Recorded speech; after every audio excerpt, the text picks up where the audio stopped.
วัสดีค่ะวันนี้นะคะเราอยู่ในเกมฮังกี้ชามนะคะเป็นเกมฉลามเนาะอันนี้มีน้องใบบุญมาอยู่ด้วยนะคะเพราะเป็นเกมของน้องใบบุญนั่นเองเนาะที่บอมาเล่นนะโอ้โหค่ะก็เราได้ตัวนี้มาแล้วเนาะจากคลิปก่อนนะก็เราจะมาเล่นตัวนี้ก่อนใบบุญเรามาเล่นตัวนี้ก่อนเนาะโอเคเรามาเล่นตัวนี้เลยคือโอเมก้าดูดวมตัวขาวโอ้ my god คือมันคือเมก้าดูดวมเหมือนกันมีชื่อโอเคค่ะเรามาเล่นกันเลยเนาะแม่ของมันตัวนี้เปิดแอร์อยู่แบบหนาวมากแม่ของไอตัวหน้าแต่ต้องชื่อว่าเมก้าดูดวมแม่ของไอตัวขาวก็ต้องชื่อว่าเมก้าดูดวมชื่อซ้ำกันเนาะนี่นะคะก็เราอยู่ตอนนี้เนาะ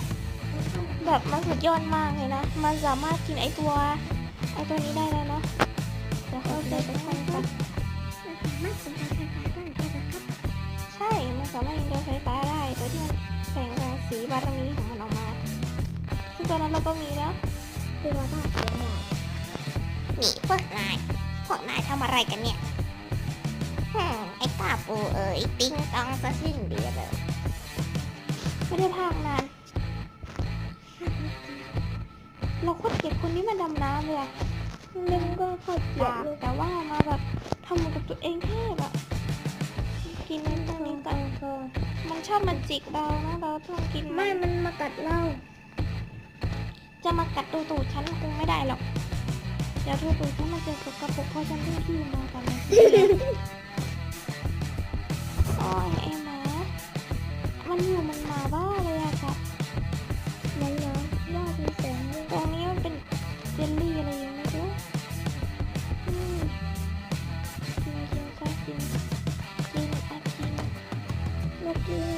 อะไรกันนะเฮ้ยโอ้ my god นี่มันคือ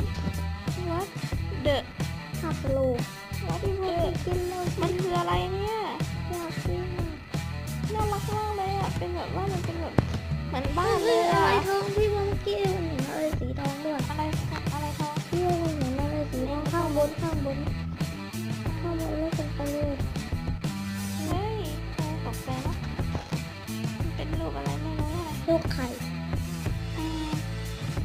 สุดยอดนะพี่ว่ามีทีวีมีเตียงด้วยพี่ว่ากินลวดเลยกินลวดพี่ว่าเมื่อกี้มีทีวีมีเตียงนั่งด้วย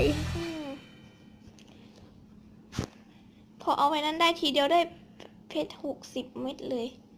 ไอตัวเจลลี่นี้ว้ายสวัสดีเต็มสองอ้าวสุดยอดโอ้ my god พระเจ้าล้านแปดตังเพิ่มขึ้นมาแบบเพิ่มอ่ะตรงนี้มันลึกลับโคตรลึกลับอ่ะเราเปิดค่ะมีสามารถกินระเบิดได้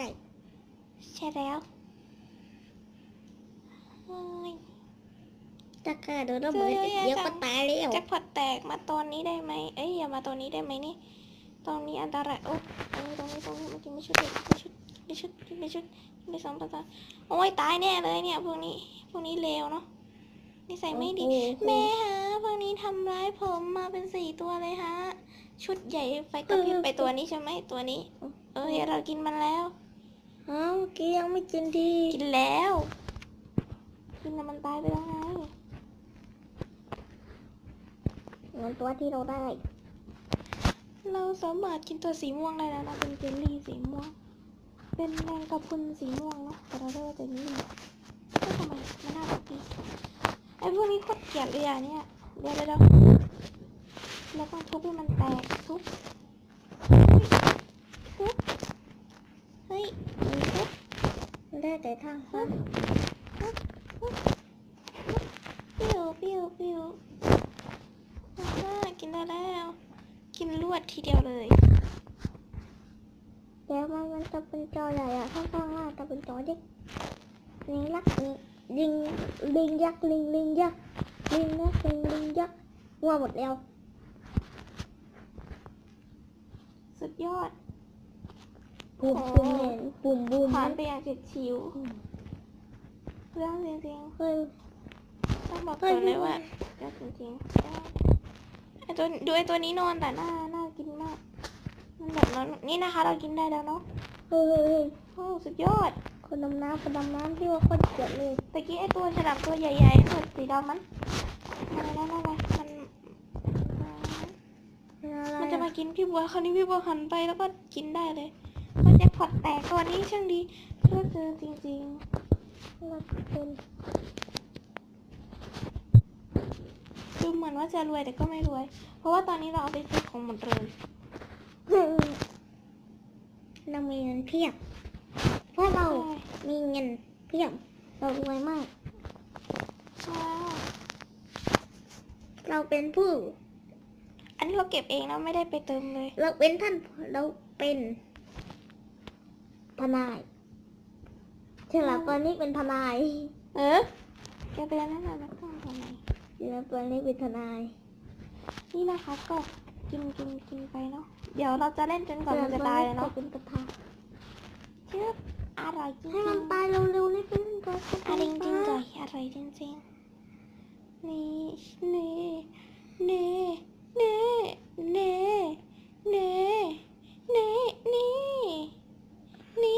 ่จะว่ายน้ำกลับมันก็ไปทานได้เนาะ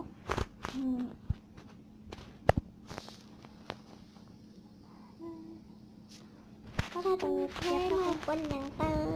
ฉันแพ้ใช่เวลาร้องเพลงนะไม่คิดไม่นอนร้องมั่วอย่าร้องอยากบอกเธอสักครั้งท่าอะไรเนี่ยท่าพิสดารในการกินมันตีหัวเราแล้วเราก็ต้องกินมันจะกินเราไงโอ้อีกรอบนึงแล้วล่ะเราจะฆ่าตัวก็ระเบิดได้แล้วเราจะกดแตกให้มันเคยฉลามไอตัวนั้นพี่ว่าไอฉลามตัวสีดำมันอยู่บนบกตรงนั้นพี่ว่าไม่กินหรือใช่พี่ว่ากินเห็นแล้วเนี่ย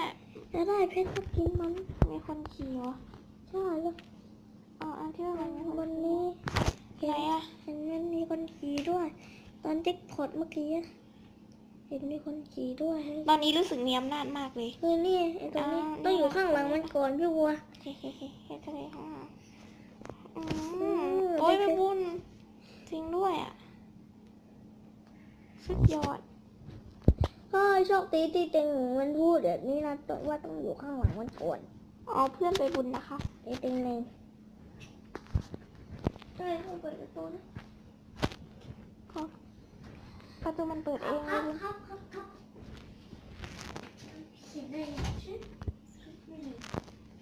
เปลี่ยนกรรมที่ได้ยินเสียงเปิดประตูอยู่นี่เริ่มดีใจเข้ามาแล้วสิโอ้ my god นี่มันคืออะไรเนี่ยนี่คือที่ใดค่ะไม่เคยรู้อยากลองสักครั้งดูว่ามันคืออะไรไอ้ฉลามจระเข้ฉลามจระเข้กินได้ไหมเฮ้ยไอ้นั้นกินอันนั้นน่ะไอ้นั่นแหละมันยิงเราไอ้ตัวนั้นแหละที่มันยิงเราใช่ไหมไอ้ตัวที่มันเป็นเรือกินได้ด้วยแต่ว่าเฮ้ยไอ้ตัวนั้นกินได้ไอ้ตัวนี้กินได้ไม่กระโดดเราเกลียดที่นี้มากเลยนะกระโดดเราเกลียดที่นี้มากเลยนะเพราะว่ามันแปลกๆเนาะต้องขึ้นไปเป็นบกแล้วต้องไปด่านเดิมรู้สึกว่าตอนนั้นเราพาไปด่านน้ำเพื่อนไปด่านน้ำแข็งแล้วยังเราไปโอ้ my god เยอะจริงๆไอตัวนั้นไม่กระโดดน่ากินโอ้ my god เยอะจริงๆมาเป็นแจ็คพอตแตกเลยมาแตกอะไรตอนนี้นะเราจะมีปลาเยอะเยอะเนาะเยอะตัวเยอะจริงๆด้วยไม่น่าเลยพี่บัวไม่จงเชื่อไปวนเล่มาเด็กทุกวันเนาะขอโทษนะที่ผมไม่เชื่อคุณอยากกลับกลับได้ไหมนี่โลกนี้กลับได้กลับยังไงต้องขึ้นไปบนบกนั่นก่อน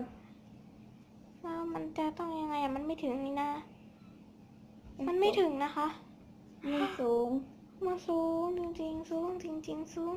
เคยเขาจะคนละทางกันแล้วมันแผนที่ก็ไม่มีให้ดูโอ้ยโลกนี้ช่างอนาถท ทีนี้เราไม่ชอบเลยเพราะอะไร ไม่ชอบ เพราะว่าสีมันทำให้เราแบบว่าปวดหัวมาก สีเลือดของแม่กาโดเนนกับไอฉลาม ไม่สีของปลา ฉ แต่ ลาม ละตัว หน้าแตก มัน ไม่ แป กระโดด ลกๆไงเราไม่ชอบมันสีมันสุดฉัดกันไปชอบ ตอนนี้กินได้พี่วันทำร้ายมันเลยนี่ทำร้ายได้ ตัวอะไรตะกี้พี่ไม่ทันสังเกตพี่ว่ากินนึกว่าปลานะ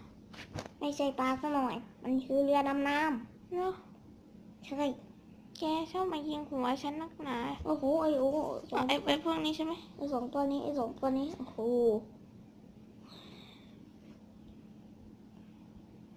เอาก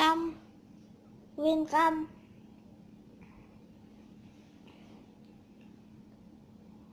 ำมันเป็นมัน เฮ้ยพี่บัวกินไอตัวนั้นแหละ อืม ใจเลือดใจรถเร็วมากโอ้โหพี่ว่าไปกินเลย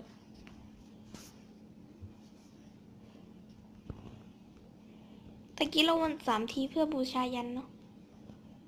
โอ้โหบูชายันในตัวนี้มาก มันก็กัดตายนะสิอ๋อ แต่ตัว ไอ้พวกนี้นี่ ไม่ดู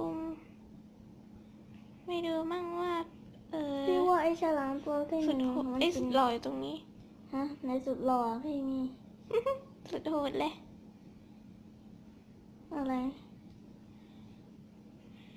แล้ว อยาก ทำไม กลับบ้านน่ะพี่บัวไม่รู้ น้องพี่บอยอยากกลับบ้าน เราก็อยากกลับบ้านเหมือนกันนะ ปลาแฟนซีเราตะกี้แบบมันแปลกๆกันเนาะ พี่บัวไม่ได้ตั้งใจมาใช่ไหม ใช่พี่ไม่ได้ตั้งใจเลยแม้แต่นิด แต่ว่าให้เพื่อนๆดูด้วยดีกว่าเนาะเพราะเราต้องให้เพื่อนๆดูด้วยแบบดูใน พี่ โล บัว กนี้ ว่า เนาะ ร้านน้ำแข็งดีกว่าใครเลย ใช่เนาะพี่บอกก็ว่าเหมือนกันเนาะค่ะก็นี่นะคะ ดูทุกคนกินเบื่อแล้ว ตอนนี้เวลาประมาณเวลาที่ไหนเนี่ยเขาเขียนว่า ให้มันตายเร็ว no ๆทำไมอ่ะ เคตาย ให้ตายจะได้จะไปได้ไปอย่างเดิม ใช่เราจะรอให้มันตายนะเราเก็บตังค์ก่อนนี่จะตาย อ้าว ทำไมพี่ว่าเสียดาย เฮ้ยตัวใหญ่ตัวใหญ่ ไอตัวนี้ใช่ไหม ในตอนนี้มันเป็นตัวใหญ่ ทำเอิดเนาะทำเอิด ไอ้เป็นตัวใหญ่เลย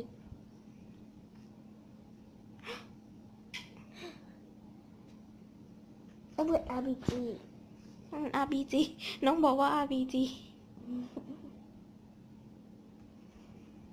โอ้โหปลาตัวใหญ่มากเราเริ่มตัวใหญ่แล้วนะครับ มันตัวใหญ่มาตั้งนานแล้วเนี่ยเลเวลที่10แล้ว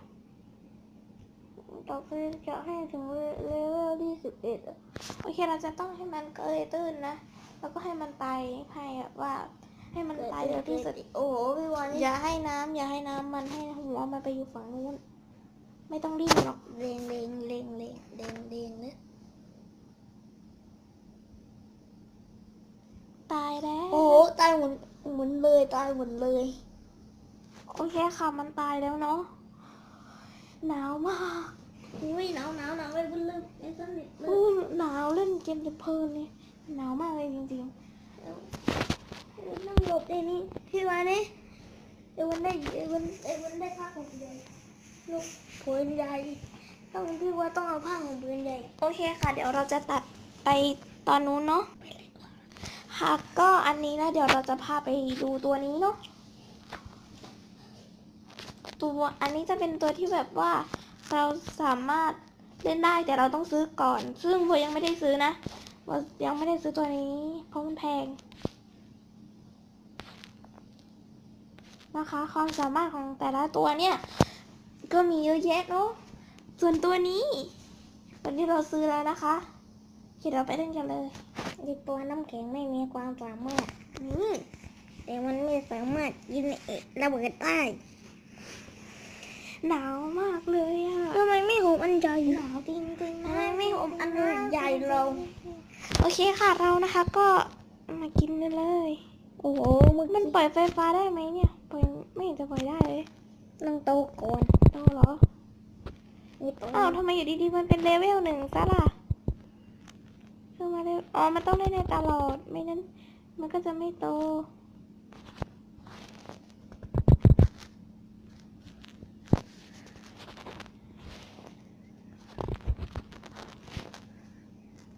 นี่ใส่มันเหมือน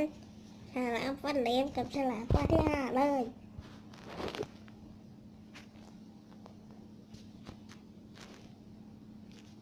ก็เก็บได้นะ ก็พี่ว่าเมื่อก่อน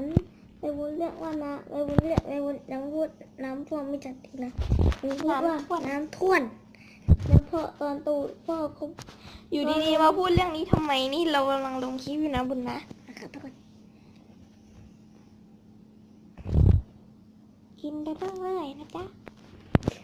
จะได้ตัวไวๆนะโอเคค่ะก็สำหรับคลิปนี้นะคะ ก็ต้องขอลาไปก่อนนะเดี๋ยวโบขอไปเล่นต่อนะเพราะว่าคลิปมันจะยาวเกินไปนะคะ ถ้าเกิดใครชอบยังไงก็อย่าลืมกดไลค์กดแชร์กด subscribe เป็นกำลังใจให้บัวด้วยนะคะติชมกันได้เนาะอยากให้เล่นแบบไหนก็บอกกันเลยนะถ้าทำได้เดี๋ยวจะทำให้นะโอเคค่ะสำหรับวันนี้นะคะก็ต้องขอลาไปก่อนนะคะบ๊ายบายเดี๋ยวกินตัวนี้ก่อนยำยำยำยำยำยำยำยำยำว้ายว้ายว้ายว้ายว้ายยำยำยำยำยำยำยำยำยำยำยำยำยำยำยำยำยำยำยำสำหรับวันนี้นะคะก็ต้องขอลาไปก่อนนะลาจริงๆแล้ว